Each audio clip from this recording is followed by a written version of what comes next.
it is my pleasure to welcome you to our inaugural Common Book author visit. The goal of the Common Book program is to bring our university community together at the start of each year to provide a shared topic of conversation and to make sure that we welcome new Jayhawks to our community by engaging in this conversation. When we met for convocation this year, I spoke about how our identities are shaped by the communities that we are a part of, and how moving to a different community causes us to reflect on how others see us and how we see ourselves. I've been shaped by the communities that I've been a part of, just as each of you has been shaped. These communities not only shape our identities, but they also shape, as the title of tonight's event indicates, who we consider to be our neighbors. This year's book challenges our assumptions about ourselves and about our society. And I know from attending my discussion group and hearing from many of you that the members of our community have responded to that challenge with their own thoughts and insights on the themes addressed, including race, community, and personal identity. Thank you for being here this evening to continue that conversation. To introduce our guest, please welcome Carol Holstead, Associate Professor in the School of Journalism. Thank you, Chancellor. I'm honored to be here to introduce Eula Biss, the author of KU's very first common book, Notes from No Man's Land, a collection of critical essays about race and identity in America. It is a remarkable book, thought-provoking and beautifully written.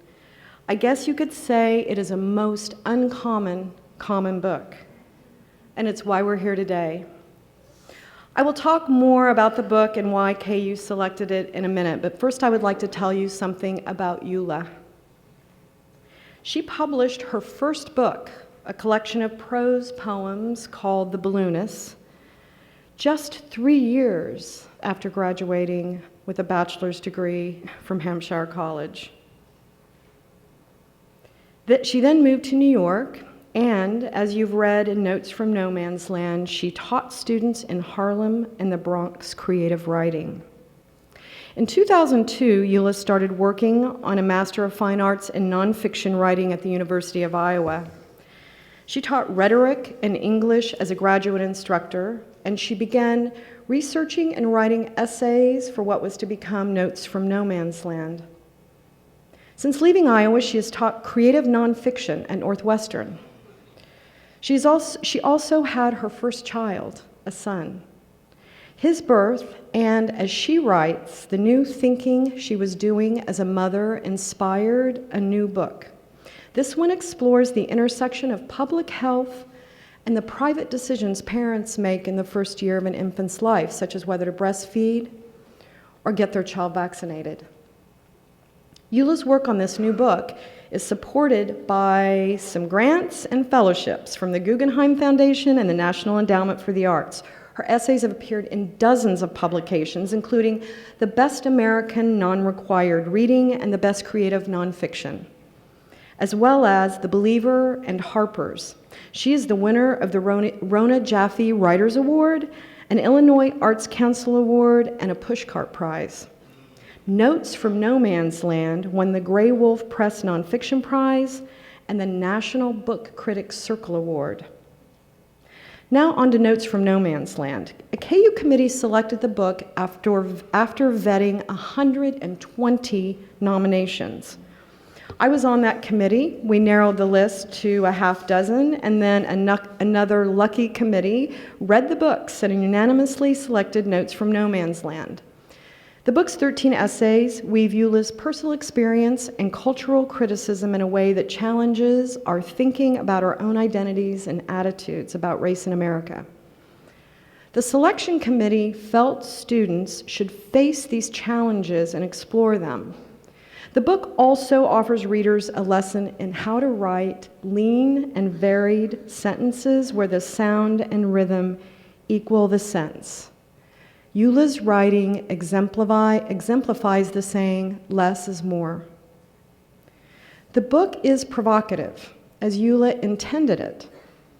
Readers will process the book through the lens of their own experience. For me, that experience was growing up in Wichita, Kansas, when in 1969, my father, an administrator for the Wichita Public Schools, helped develop a plan to desegregate the city's 100 public schools. The plan, cross-busing students to schools outside their own districts, was created a controversial mashup of cultures. Fights and racial unrest made school challenging and sometimes scary. But my father held fast to his belief that separate was unequal. And I watched my dad struggle to balance his commitment to fairness with his desire to protect his children.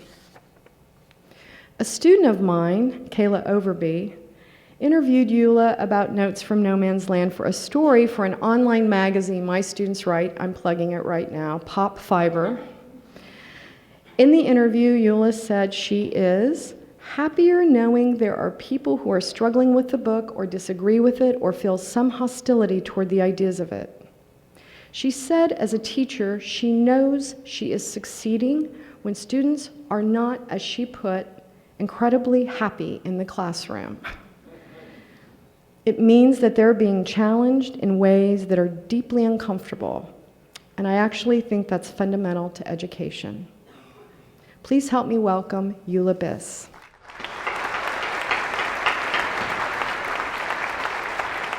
Thank you for that beautiful introduction.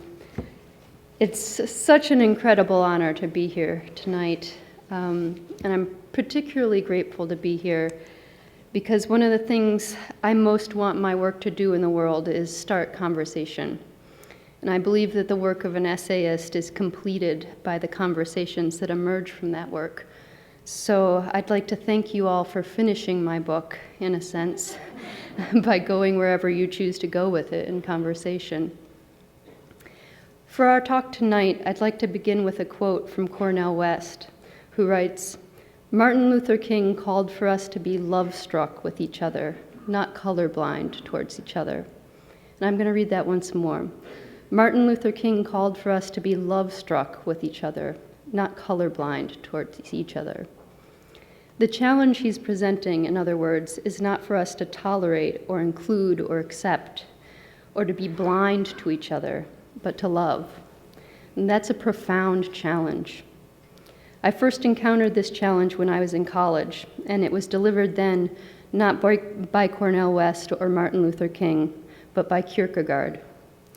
During my first semester of college, I began to read Kierkegaard's book, Works of Love, and I'll admit to you that I didn't understand it at all, and didn't particularly enjoy it either. One of the things I want to share with those of you who are beginning your first year here is that it's very possible you'll encounter ideas that you don't understand, or don't like, or don't care about now, that may nonetheless be important to you later in life. And that's certainly been my experience. I didn't even finish Works of Love when I was in college, but it stayed with me.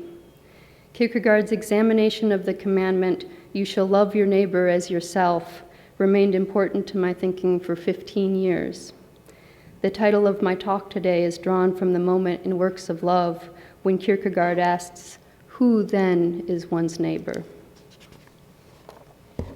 This question was often on my mind during the years that I spent writing Notes from No Man's Land.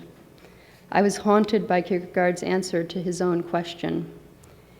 "If there are millions," he wrote, "every one of these is one's neighbor."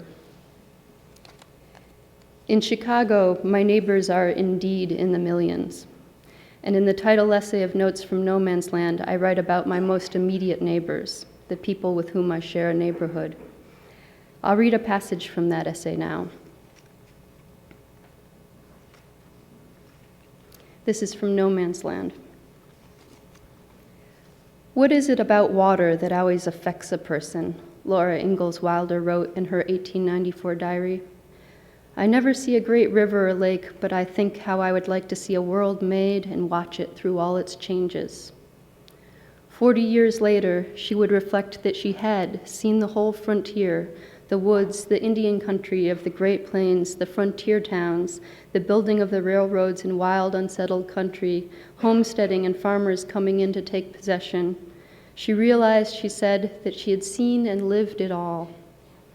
It was a world made and unmade, and it was not without some ambivalence, not without some sense of loss, that Laura Ingalls Wilder, the writer, watched the Indians, as many as she could see in either direction, ride out of the Kansas of her imagination.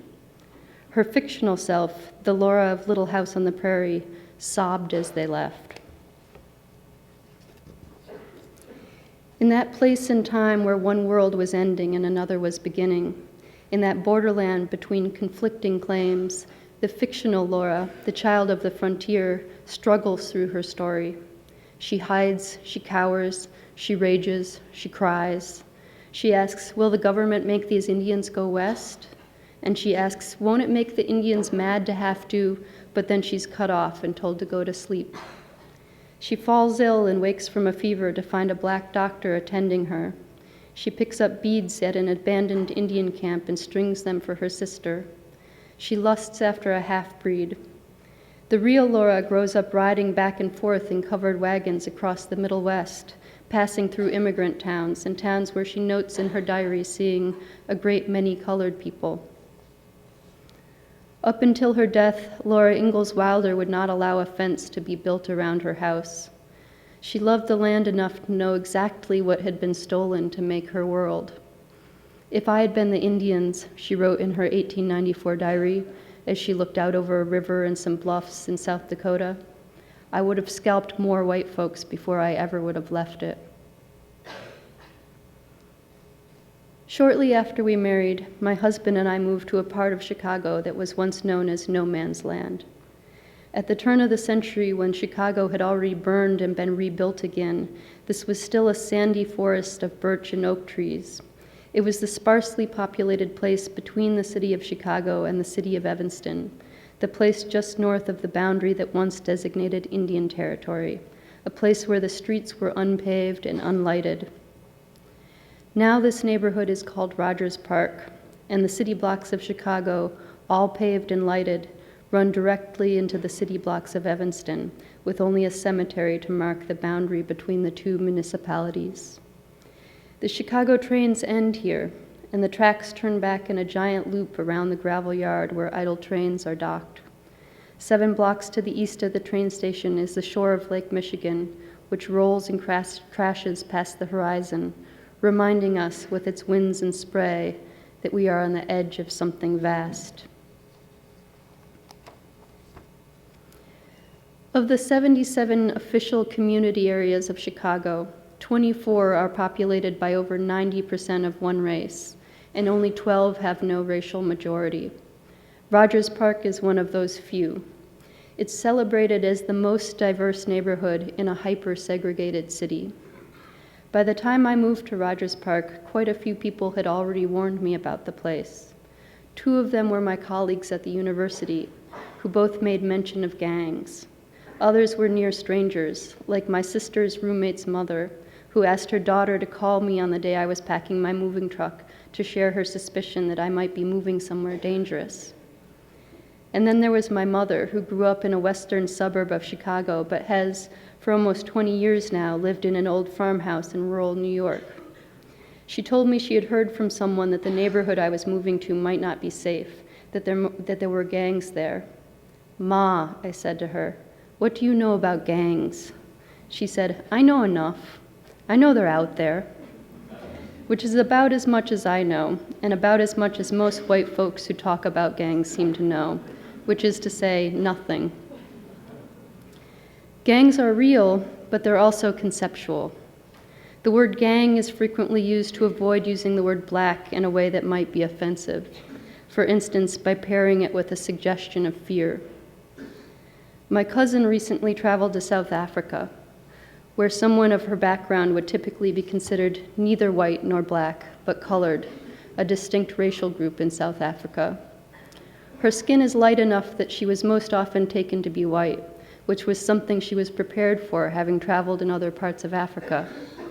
But she was not prepared for what it meant to be white in South Africa, which was to be reminded at every possible opportunity that she was not safe and that she must be afraid. And she was not prepared for how seductive that fear would become, how omnipresent it would be. So she spent most of her time there in taxis and in hotels and in safe places where she was surrounded by white people. When she returned home, she told me, "I realized this is what white people do to each other. They cultivate each other's fear. It's very violent."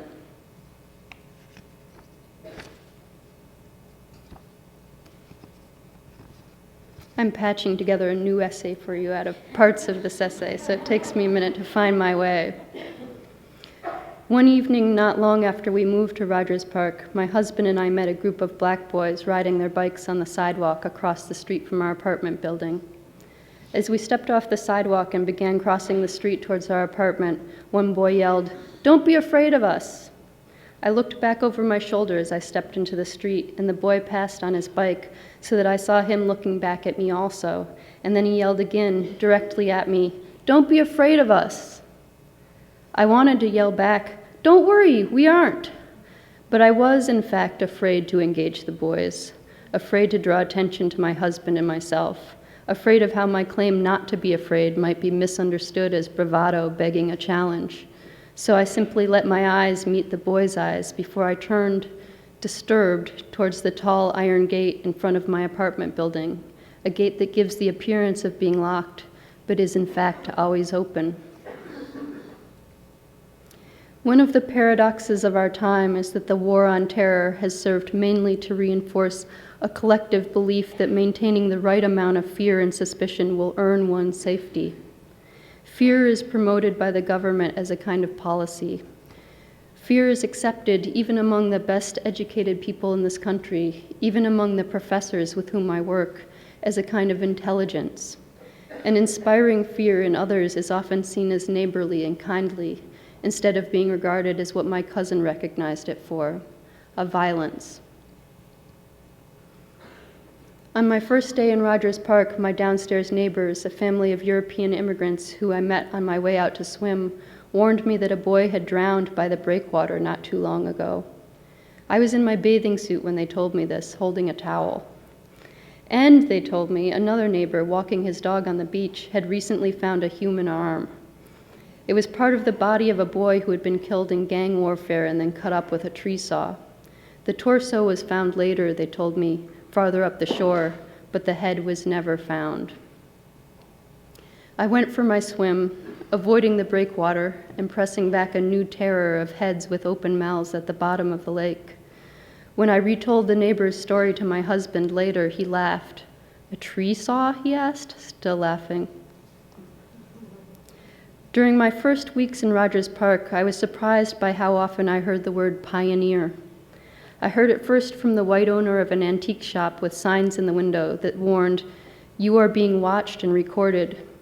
When I stopped off in his shop, he welcomed me to the neighborhood warmly and delivered an introductory speech dense with code. This was a pioneering neighborhood, he told me, and it needed more people like you. He and other people like us were gradually lifting it up. The word pioneer betrays a disturbing willingness to repeat the worst mistakes of the pioneers of the American West, the mistake of considering an inhabited place uninhabited. To imagine oneself as a pioneer in a place as densely populated as Chicago is either to deny the existence of your neighbors or to cast them as natives who must be displaced. Either way, it's a hostile fantasy. For some time, the front door of the little house that Laura's pa built on the prairie was covered with only a quilt, but when Pa built a door, he designed it so that the latch string could be pulled in at night and no one could enter the house from outside. Pa padlocked the stable as soon as it was built, and then, after some Indians stopped by and asked Ma to give them her cornmeal, Pa padlocked the cupboards in the kitchen.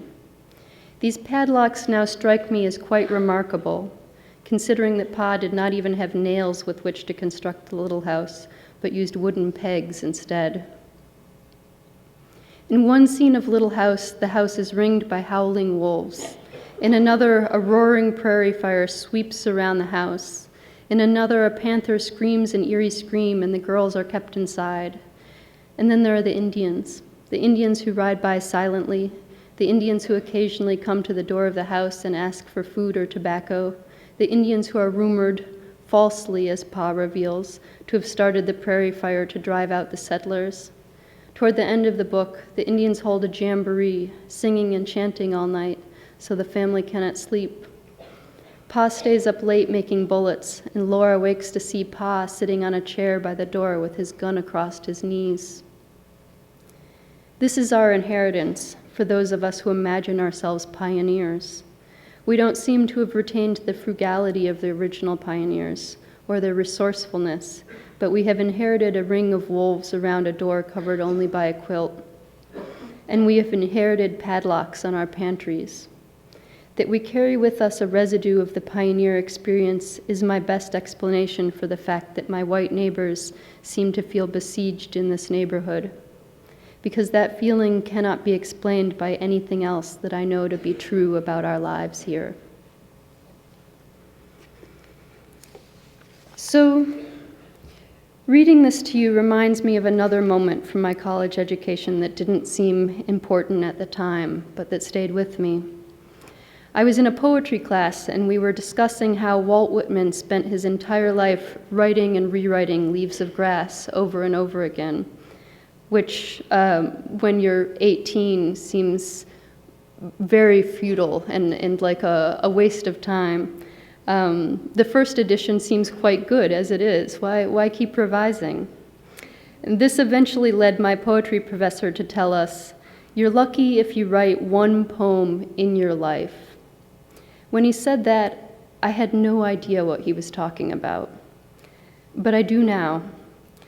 I'm working on finishing the book that I began after I finished Notes from No Man's Land, and I've realized that it is, in many ways, the same poem. This was initially a surprise to me because I thought I was writing something entirely different. This book is an examination of the myths and metaphors around vaccination. Much of it is science writing. I sat in on immunology classes for this book and interviewed bioethicists and pediatricians and toxicologists. When I started writing, I didn't expect to write about race.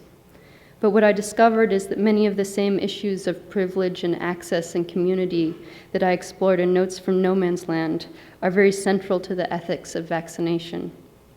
So I once again found myself confronted with the challenge of love, and I once again found myself in conversation with Kierkegaard.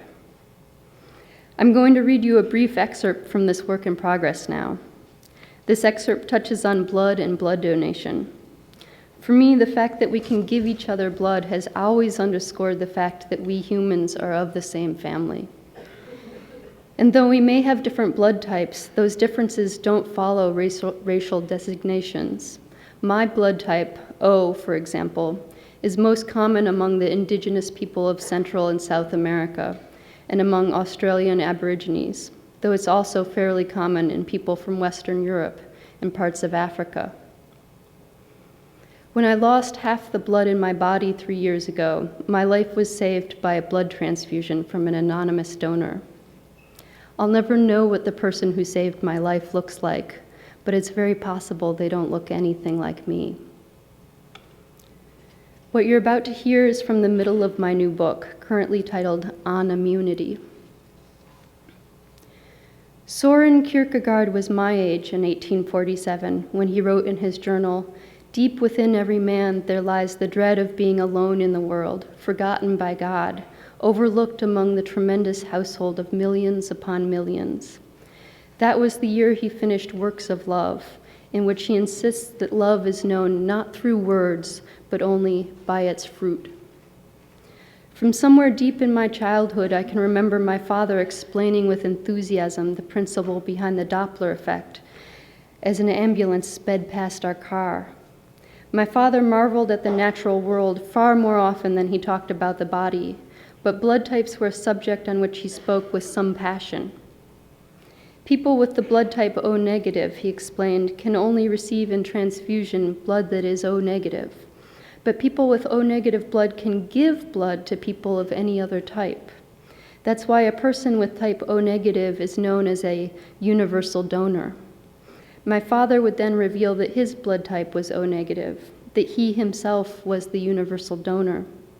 He gave blood, my father explained, as often as he was allowed, because blood of his type was needed every time, for example, the victim of a car crash needed an immediate transfusion. I suspect my father may have already known then what I would only discover later, that my blood also is type O negative. I understood the universal donor more as an ethic than as a medical concept long before I knew my own blood type. But I did not yet think of that ethic as an ingenious filtering of my father's Catholicism through his medical training. I was not raised in the church, and I never took communion, so I was not reminded of Jesus' offering of his blood that we all might live.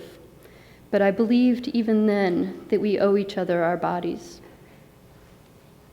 Every time my father went out in a boat during my entire childhood, he brought a life preserver with his name and organ donor printed hugely on it in permanent ink. It was a joke in which he believed quite sincerely. When he taught me to drive, he gave me this advice from his own father. You're responsible not just for the car you're driving, but also for the car ahead of you and the car behind you. Learning to drive all three cars was daunting and inspired an occasional paralysis that plagues my driving to this day. But when I earned my license, I signed under organ donor. I read the first 50 pages of Works of Love in college before giving it up out of exhaustion.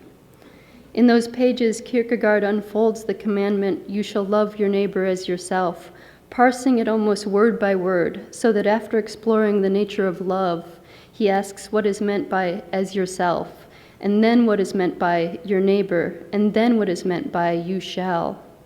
Overwhelmed, I stopped reading shortly after Kierkegaard asked, "Who then is one's neighbor?" Which he answered in part with, "Neighbor is what philosophers would call the other, that by which the selfishness in self-love is to be tested." The very first decision I made for my son, a decision enacted within moments of his body coming free of mine, was the donation of his umbilical cord blood to a public bank. At 30, I had still only donated blood once, back in college when I was reading Kierkegaard. I wanted my son to start his life with a credit to the bank, not, as I already felt, a debt. And this was before I, the universal donor, would become the sole recipient of 2 units of blood in transfusion. If we imagine the action of a vaccine not just in terms of how it affects a single body, but also in terms of how it affects the collective body of a community, it's fair to think of vaccination as a kind of banking of immunity. Contributions to this bank are donations to those who cannot or will not be protected by their own immunity. This is the principle of herd immunity, and it's through herd immunity that mass vaccination becomes far more effective than individual vaccination.